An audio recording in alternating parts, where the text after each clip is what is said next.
We have more NHL trades to discuss as the action is really starting to pick up. The biggest deal in this video is going to be talking about Marcus Johansson going back to the Capitals from the Kraken. Plus, we also have a trade involving the Jets and the Coyotes and the Sharks and the Minnesota Wild. We'll discuss all the latest coming up next. So welcome back to another video here at Top Shelf Hockey. As I mentioned, we have 3 more NHL trades to discuss in this video. We have some more breaking news. All kinds of it happening. The action starting to really heat up here on NHL Trade Deadline 2022. The first trade we're going to talk about here today involves the Washington Capitals and the Seattle Kraken. In my opinion, this is the most significant of the 3, but there's another one that's pretty big too. Marcus Johansson, with 50% salary retained, is traded from the Seattle Kraken back to where he used to play, the Washington Capitals. Of course, he's had some other stops along the way in between there, and he goes to the Caps in exchange for a fairly young forward in Daniel Sprong, so he could be hopefully get a bigger role and get more of a chance to play in Seattle, but he had been at Washington for a little while. They also include a 2022 4th round pick and a 2023 6th round pick. So you got Sprong and 2 picks for Johansson with 50% salary retained. Now, he was only making $1.5 million, and he's a pending UFA, so that means that the Capitals get him for $750,000 on their books. So that's a pretty good pickup, and obviously a player they're somewhat familiar with there. So we'll see how that works for them. We know they're looking to add some more depth. Another trade, as I mentioned, we have a deal between the Jets and the Arizona Coyotes. This one's a little bit less significant with, more long-term impacts. The Brian Little contract. Brian Little, of course, a player some of you may have forgotten about because he hasn't played in a while due to a really unfortunate career-ending eye injury.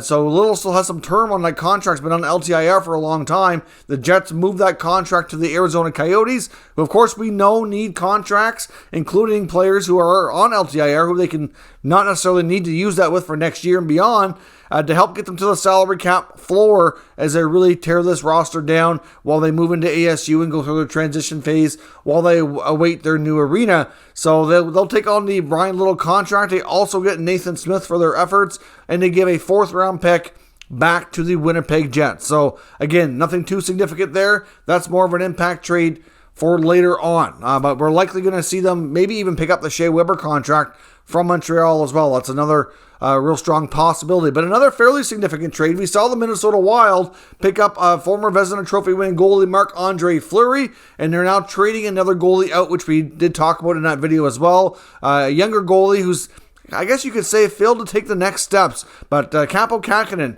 obviously still has a lot of potential, but has not really been playing up to it. Is traded from the Minnesota Wild to the San Jose Sharks in exchange for Jacob Middleton.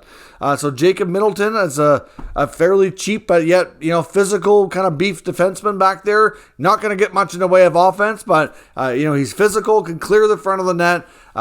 Comes at a cheap price tag. We saw the Wild also had Nick Delorier. They wanted to add some more physicality, guys that can kind of step up for their teammates. So guys like Marcus Foligno, for example, don't have to have that much of a role. Like, he can focus more on the offensive part of his game, which has really evolved here in the last little while, playing with some more dynamic players. And of course, Kahkonen goes to San Jose, where they already have Aiden Hill. They have James Reimer. Reimer's been mentioned in trade talks. He's got 1 more year left, but he's played well this year on a team that's, obviously out of the playoffs and struggled. So you have to wonder if maybe a James Reimer trade might be on deck here. Would not be shocked now to see him moved and see the Sharks go in a different direction, maybe with Hill and Kahkonen as the future goalies of that franchise. So let me know your thoughts on these latest moves down below in the comments. Of course, we'll be back when there's more breaking news. So, of course, if you're new, make sure you subscribe. This is the place to get all your news updates for NHL Trade Deadline 2022 and beyond. Thank you very much for watching, and I will catch you next time.